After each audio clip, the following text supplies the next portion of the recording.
the grand lobby of a luxury hotel in downtown Dallas sits entirely silent. 400 premium rooms remain empty just days before the opening match of the 2026 FIFA World Cup. The revenue manager stares at a computer monitor glowing red, watching financial projections completely collapse. 2,000 miles away in Toronto, a local sports bar is overflowing with international fans. Bartenders cannot pour beer fast enough to meet the demand. Hotel rooms across the Canadian city are currently priced 4 times higher than their normal summer rate, yet every single bed is sold out. Desperate travelers are sleeping on the airport floors just to be part of the atmosphere. Mainstream media networks like CNN and the BBC are currently broadcasting the exact same narrative to the public. They claim that global inflation and a severe economic recession are destroying ticket sales and hotel bookings for the tournament across the United States. That media narrative is a complete lie. There is no economic recession killing this tournament. The money still exists. The international tourists still have their travel budgets ready to spend. The reality is that the tourism money just executed the largest mass evacuation in modern economic history. The cash flow simply abandoned the United States. Donald Trump pushed an aggressive political strategy that shattered cross-border relationships. FIFA implemented a ticketing policy built entirely on maximum corporate greed. The combination of these two forces created an invisible economic wall around the American border. Millions of regular travelers from Canada looked at the political hostility, looked at the extreme ticket prices, and immediately redirected their travel budgets. They did not cancel their summer vacations. They just moved them to a country that actually wanted them there. One political statement, one ticketing policy, $5.7 billion instantly changed hands. At exactly 8:14 in the morning on Tuesday, February 11th, 2025, Donald Trump delivered a speech outlining aggressive new border tariffs and strict cross-border travel regulations. The political rhetoric was sharp, hostile, and directly targeted the northern border of the United States. 48 hours later, the internal booking systems at Marriott and Hilton hotels across the northern United States registered the first massive anomaly. At 9 o'clock in the morning on Thursday, February 13th, a revenue manager at a premier luxury hotel in downtown Seattle noticed a sudden aggressive spike in reservation cancellations. The cancellations were not random data errors. They all originated from Canadian area codes. By 12 o'clock noon, the Seattle property had lost 200 room nights. By 5 o'clock in the evening, the number reached 500 room nights. By midnight, the financial loss extended into the millions of dollars. The Seattle revenue manager frantically called regional directors, attempting to offer massive discounts, free upgrades, and complimentary meals to stop the financial bleeding. The manager reduced room rates by 30%. The manager removed minimum stay requirements. The manager begged corporate travel agents to keep the bookings active. Nothing worked. The Canadian tourists simply refused to engage with the American hospitality sector.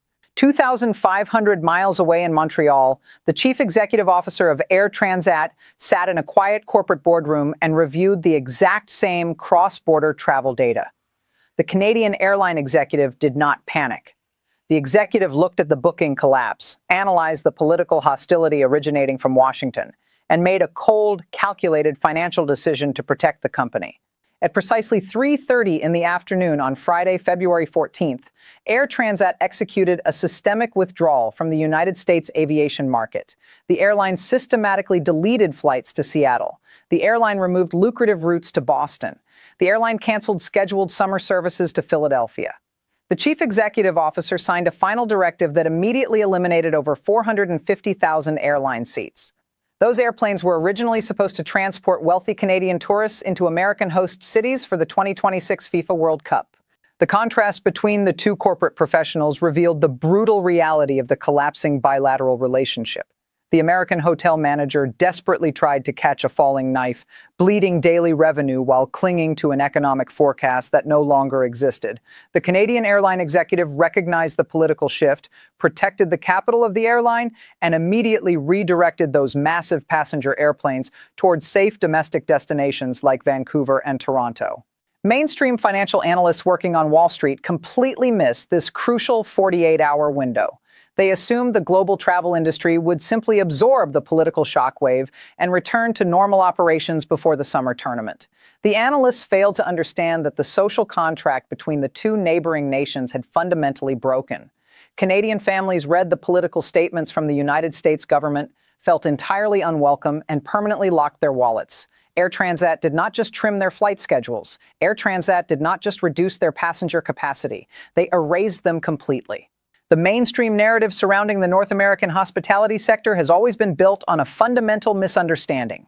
When major networks discuss a tourism surge, they immediately point their cameras at the airports. They focus entirely on European backpackers arriving in New York or wealthy South American families flying into Miami. That is only the surface. To understand the financial architecture of the United States border economy, you must look at the hidden foundation.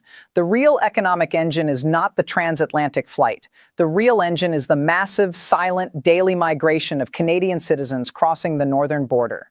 This is the mid-market demographic. These are the families driving across the border for a weekend shopping trip, the college students booking budget hotels for a concert, and the sports fans filling up restaurants before a hockey game. For decades, this demographic represented the absolute lifeblood of American border cities like Seattle, Boston, and Detroit. The 2026 FIFA World Cup was originally modeled to perfectly capture this massive cross-border economy. The United States expected millions of Canadian tourists to flow south, filling hotels, renting cars, and driving massive tax revenue into municipal budgets. That economic model was completely destroyed by a lethal combination of political hostility and corporate greed. The destruction began with FIFA's strategic ticketing policy. In previous tournaments, FIFA maintained strict price controls on tickets.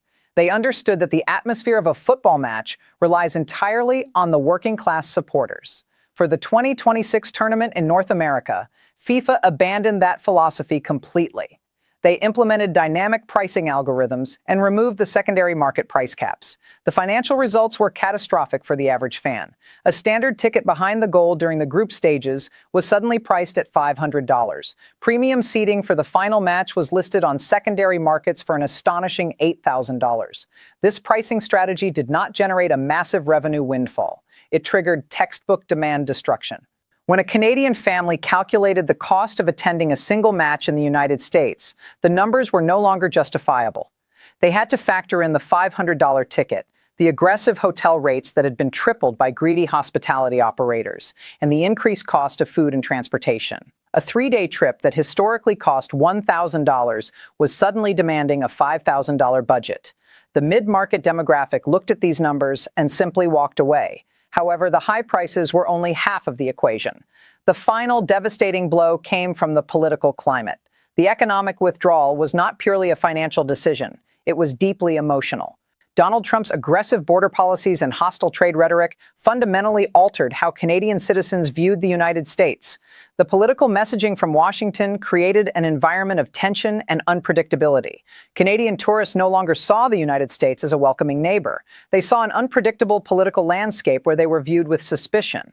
This combination of extreme financial extraction by FIFA and aggressive political posturing by the United States government created a perfect storm. The Canadian mid-market traveler was priced out by the corporations and pushed out by the politicians. They did not stay home. They simply redirected their capital. This was not a minor adjustment in travel plans. This was a structural shift in consumer behavior. The Canadian tourism sector experienced a massive domestic boom. Families who canceled their American road trips booked domestic flights to Vancouver. The money that was supposed to fill the municipal treasuries of Seattle and Philadelphia was instead spent in Toronto. The economic energy that FIFA promised to the United States was quietly absorbed by the Canadian economy. The financial analysts who built their revenue projections on historical data completely failed to anticipate this behavioral shift. They assumed that the love of football would override the political tension and the extreme costs. They were wrong. The money did not disappear. It simply flowed away from the hostility. The politicians occupying the highest offices in Washington designed the America First policy to consolidate domestic wealth. They engineered a hostile border environment because they believed it would force economic submission from neighboring nations. They assumed the United States possessed absolute leverage over the North American tourism market. They assumed the global consumer had no other options. They assumed their political power bypassed the fundamental laws of supply and demand. They calculated completely wrong. The aggressive diplomatic strategy did not protect the domestic economy. The strategy triggered a violent economic boomerang effect. By weaponizing the border, the United States government initiated an immediate capital flight totaling exactly $5,700,000,000. The politicians built a fortress, but they accidentally locked the paying customers on the outside. You need to understand a fundamental law of macroeconomics. Capital does not simply evaporate during a diplomatic crisis. Capital reroutes. The $5,700,000,000 that Canadian citizens refused to spend in the United States immediately searched for a hospitable environment. That environment was domestic Canada. Toronto and Vancouver did not just absorb their allocated share of the 2026 FIFA World Cup revenue. Those two cities swallowed the entire cross-border economic multiplier. Canadian consumers who historically drove across the border to spend their summer vacations in Seattle, Boston, or New York made a collective, silent decision. They stayed inside their own borders. Domestic tourism, gross domestic product inside Canada, expanded by an annualized rate of almost 5% during a period when the broader national economy was actually contracting. Trips to Mexico from Toronto became so frequent that the aviation corridor to Cancun briefly became the busiest international outbound route. The hostility from the United States acted as a massive unintended economic stimulus package for the Canadian hospitality sector and foreign competitors. This is not a theoretical economic hypothesis. The financial receipts are actively printing right now on Wall Street. Open the quarterly earnings reports for the massive real estate investment trusts that control the luxury hotel portfolios across the United States. In the years leading up to 2026, these corporate landlords promised their shareholders a massive windfall. They projected a 15% revenue per available room increase across their premium properties in New York, Seattle, and Philadelphia. They built their entire debt service models around that exact projection. Then the American Hotel and Lodging Association released their internal data just weeks before the tournament. 80% of their member properties reported that their actual booking numbers were running severely behind the original forecasts. They were not just missing the World Cup premium. They were tracking below normal summer occupancy levels. When a real estate investment trust misses its operating cash flow projections across 11 major urban markets simultaneously, the financial collapse is brutal. The corporate landlords cannot negotiate with their creditors. The fixed costs remain permanent. The shareholder dividends evaporate. The devastation compounds when you analyze the aviation sector. An international mega event requires a massive circulatory system to transport human capital. United States airline carriers invested hundreds of millions of dollars adding routes and expanding passenger capacity specifically to capture the international World Cup demand. They modeled their break-even thresholds on the assumption that airplanes crossing the northern border would operate at an 85% load factor. The reality was a complete financial disaster. When the Canadian carriers systematically deleted 450,000 airline seats from the market, the remaining United States flights did not absorb the overflow. The passenger load factors on routes originating from major Canadian hubs dropped into the low 60% range. Flying a massive commercial jet at 60% capacity across international borders burns cash at an astonishing rate. The airlines are currently operating ghost flights simply to maintain their airport slot allocations. However, the corporate losses at the hotels and the airlines are only the secondary casualties. The ultimate victims of this political miscalculation are the taxpayers living in the 11 American host cities. Municipal governments in places like Philadelphia, Kansas City, and Seattle issued billions of dollars in municipal bonds to finance stadium upgrades, expand public transportation networks, and militarize their police forces for tournament security. The politicians sold these municipal bonds to the public by promising that the massive influx of international tourism taxes would easily cover the debt service. They promised that the hotel occupancy taxes would skyrocket. They promised that the rental car excise taxes would overflow the treasury. They promised that the food and beverage surcharges would fund the city for a decade. Because the international tourists never arrived, the projected tax revenue simply does not exist. The municipal bonds are now rapidly transforming into toxic debt. The city councils must still pay the wealthy bondholders their guaranteed interest. Because the hotel taxes and sales taxes failed to materialize, the local governments have exactly one remaining option. They will extract the money directly from your wallet. The local governments will increase your property taxes. They will defund your public schools. They will reduce your municipal services. The economic cost of an aggressive political statement does not vanish into the internet. The cost transfers directly to your neighborhood. The United States attempted to weaponize its borders against its closest ally. The ally kept the money. The financial devastation caused by the 2026 FIFA World Cup in the United States does not stop at the corporate level. When international tourists abandon a major economic event, the losses do not simply evaporate in boardroom presentations. The losses transfer directly to the municipal governments. The municipal governments do not absorb those losses, they pass them down to you. The United States media completely ignores this critical detail. The media wants you to believe that if a hotel chain loses money, only the wealthy shareholders suffer. The reality is far more dangerous. To host the World Cup, 11 American cities had to sign massive financial guarantees with FIFA. Cities like Seattle, Philadelphia, and Dallas had to prove they possessed the infrastructure to handle millions of international visitors. They had to upgrade stadium seating, reinforce public transportation systems, and hire thousands of temporary police officers to guarantee public safety. The cities did not have this cash waiting in a vault. They borrowed the money. The local politicians issued massive municipal bonds to finance these upgrades. A municipal bond is simply a massive loan that the city promises to repay with future tax revenue. The politicians stood in front of the cameras and promised the taxpayers that the World Cup would generate so much international hotel tax and sales tax that the debt would easily be paid off. They promised a massive economic surplus. They promised an illusion. When the Canadian mid-market tourists looked at the political hostility and the extreme ticket prices, they walked away. When the tourists walked away, the projected tax revenue vanished immediately. The hotels sat empty, so the hotel tax did not materialize. The restaurants were quiet, so the sales tax did not materialize. The rental car counters were empty, so the transportation tax did not materialize. However, the debt from the municipal bonds remained completely real. The bondholders still demand their guaranteed interest payments. When a city government faces a massive revenue shortfall on an infrastructure project, they have exactly one mechanism to avoid bankruptcy. They must extract the missing money directly from the local residents. This is the exact moment the macroeconomic crisis hits your personal wallet. You will not receive a bill labeled World Cup debt. The extraction will happen quietly and systematically over the next decade. When your local school district announces budget cuts and fires teachers, that is the cost of the missing tourists. When the city council quietly raises your property taxes by 3% to cover an unexpected infrastructure deficit, that is the cost of the empty hotel rooms. When the potholes on your street are ignored for 3 years because the Public Works Department lacks funding, you are directly experiencing the financial fallout of a failed mega event. The politicians designed a system where the corporations keep the profits during an economic boom, but the local taxpayers absorb all of the risk during an economic failure.